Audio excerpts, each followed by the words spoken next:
Por que as pessoas se divorciam? No divórcio, além de um turbilhão de emoções, as pessoas também passam por uma maratona de burocracia. Afinal, na vida civil nada acontece sem que tenha efeitos jurídicos. Eu sou a Letícia Ribeiro, advogada com atuação no extrajudicial e também direito de família, e hoje eu vou falar sobre as principais dúvidas sobre o divórcio.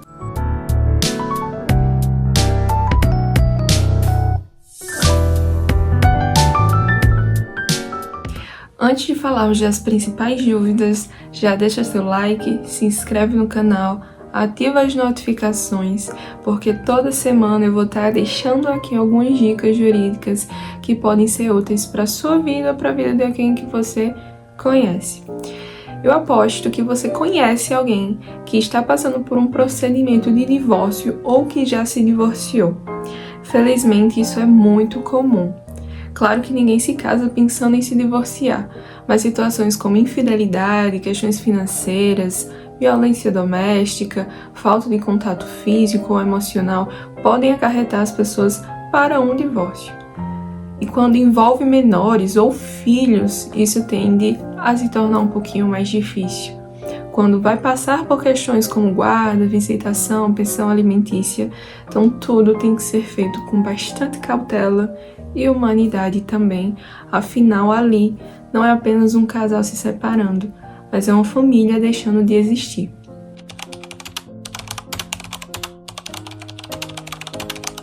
Onde posso dar entrada no processo de divórcio? Posso dar entrada no cartório ou na justiça. No cartório é quando as partes estiverem em consenso sobre o pedido de divórcio e também sobre a partilha dos bens. A documentação estando toda correta, o procedimento dura em torno de 24 horas. Então, em até 24 horas, o processo será completo e aí a parte deverá registrar no registro civil onde ocorreu o casamento para que seja finalizado o divórcio e seu estado civil mude. Já no judiciário, pode ser quando as partes estejam em consenso ou em litígio, mas principalmente quando houver filhos menores, pois havendo filhos menores, o Ministério Público também será parte desse processo, para resguardar os direitos daquele incapaz.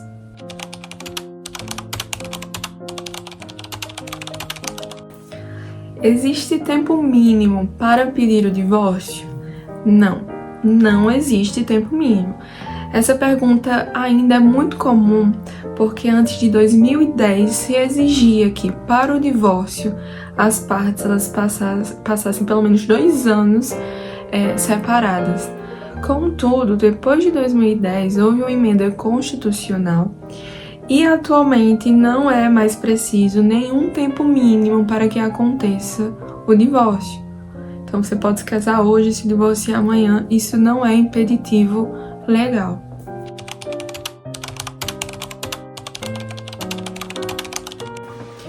Pergunta 3. Preciso pagar pensão para o ex-cônjuge?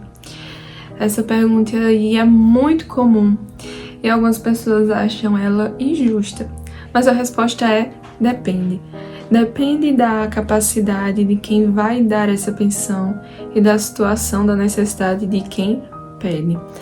Isso não é requisito, mas normalmente é comum vermos essas pensões para casais que passaram 20, 30 anos juntos, em que muitas vezes a mulher era dona de casa, não tinha uma renda, e aí para que ela não fique desamparada, é estabelecido que o ex-cônjuge pague sim uma pensão para ela. Claro que isso não é requisito, vai depender de caso para caso, certo? E o que não significa dizer que se a situação financeira de quem paga ou de quem recebe mudar, essa situação não possa ser revista.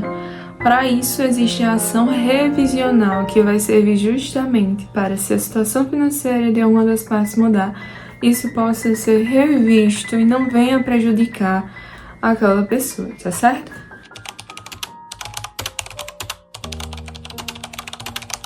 Como será feita a partilha dos bens? Bens esses que podem ser móveis, imóveis ou valores financeiros. A partilha se dará a depender do regime de bens escolhidos pelo casal no momento em que contraíram o matrimônio. Então é preciso verificar cada caso e suas especificidades, mas em regra, há 3 regimes de casamentos mais comuns no ordenamento jurídico brasileiro. São eles a comunhão parcial, em que todos os bens adquiridos na constância do casamento serão pertencentes aos cônjuges, a comunhão universal, em que todos os bens, inclusive os que foram antes do casamento e os de herança, farão parte da partilha, e o de separação total de bens, em que cada bem será de cada indivíduo e não precisará ser partilhado. Contudo, é preciso verificar cada caso. É importante saber também que, a depender da partilha, se for desigual, pode ser que seja incidido um valor de imposto sobre essa partilha, certo? Eu gostaria de fazer um destaque sobre a escolha do regime de comunhão de casamento. Ela é feita no momento que as partes decidem contrair o matrimônio. E se as partes não escolherem um regime específico, a regra é que os bens serão regidos pela comunhão parcial de bens, ou seja, todo bem adquirido na constância do casamento pertencerão aos cônjuges. Contudo, se as partes escolherem outro tipo de regime de bens, será obrigatório realizar o pacto antinupcial, que é uma espécie de acordo realizado entre as partes, onde irão se reger a administração e a divisão dos bens durante o matrimônio. Ele é muito importante para a proteção patrimonial, principalmente em momentos de inventário e partilha, divórcio, em momentos de aquisição ou alienação de bens.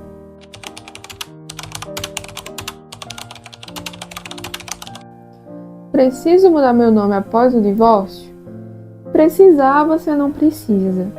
É facultativo. Então, se você quiser mudar o nome, voltar para o nome de solteiro, você pode. Uma consequência clara é que todos os documentos deverão ser atualizados também para o seu nome atual, o nome que você vai ter após o divórcio. E aí, aqui eu gostaria de fazer um destaque, principalmente na época em que eu fui escrevente. Então, se você está chegando por aqui agora e não sabe, eu fui escrevente em um tabelionato de notas por 4 anos antes de advogar. Era muito comum receber documentações de pessoas em que cada documento era um nome diferente. E aí, quando a gente questionava para a pessoa se aquilo foi em virtude de divórcio ou casamento, e muitas vezes foi o divórcio, a parte ela tinha atualizado alguns documentos e outros não. Então, é importante saber que, se você utilizar um documento, com o nome que você possuía antes do divórcio, ou antes do casamento, aquele nome está desatualizado. É preciso utilizar um documento atual com seu nome atual. E aí que está a consequência. Me divorciei, eu casei, alterei meu nome. É importante alterar toda a documentação também.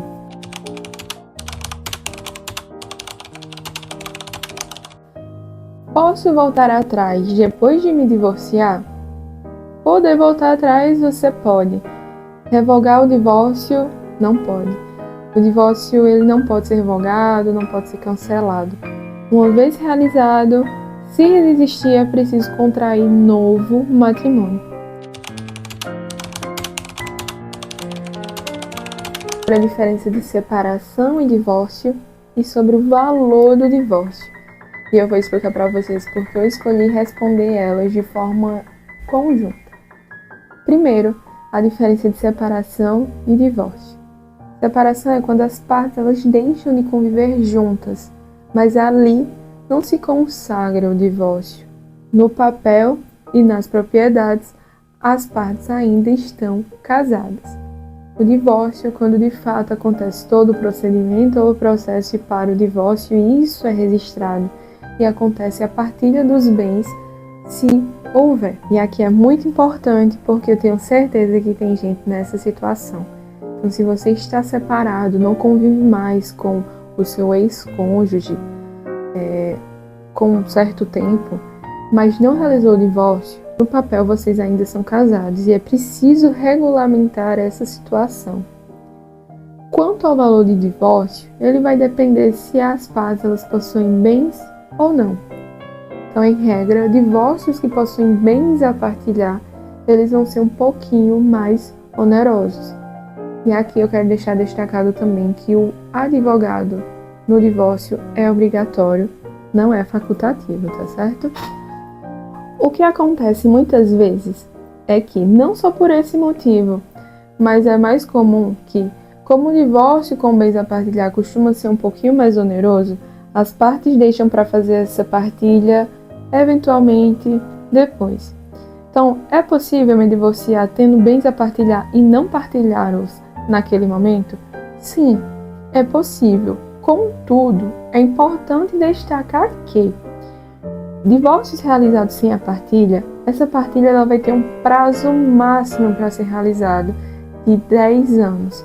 Parece muito tempo, mas as partes acabam esquecendo.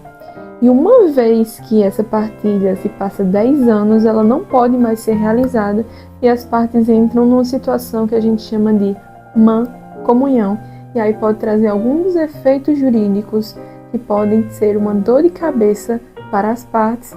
Tema esse que porque tem alguns detalhezinhos para trazer em um vídeo específico depois.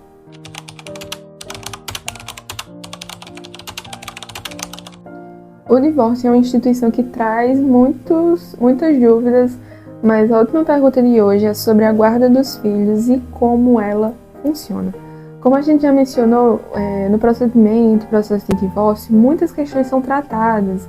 Então, sobre a partilha dos bens, sobre a pensão alimentícia para algum dos ex-cônjuges, mas também pode ser tratado sobre a guarda dos filhos menores, sobre a escolha da guarda, se compartilhada ou unilateral. E aqui eu quero deixar destacado uma informação importante, pois muitas vezes é comum que, apesar dos pais terem uma guarda compartilhada, a criança morar apenas com um dos genitores, porque, claro, tem que ser escolhido o melhor para a criança conforme está no Estatuto da Criança e do Adolescente.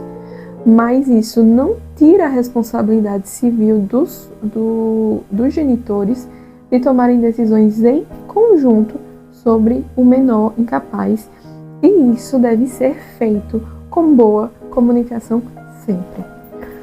O divórcio é uma decisão importante e muito difícil, mas com apoio jurídico adequado, essa situação pode ser muito mais leve. Então, se você está passando por isso, procure apoio jurídico e também emocional. E se gostou desse vídeo, curte ou compartilha com alguém que você sabe que está passando por essa situação. Ou se ficou alguma dúvida, comenta aqui embaixo que eu vou responder todas as perguntas. Por hoje é só. Tchau, tchau.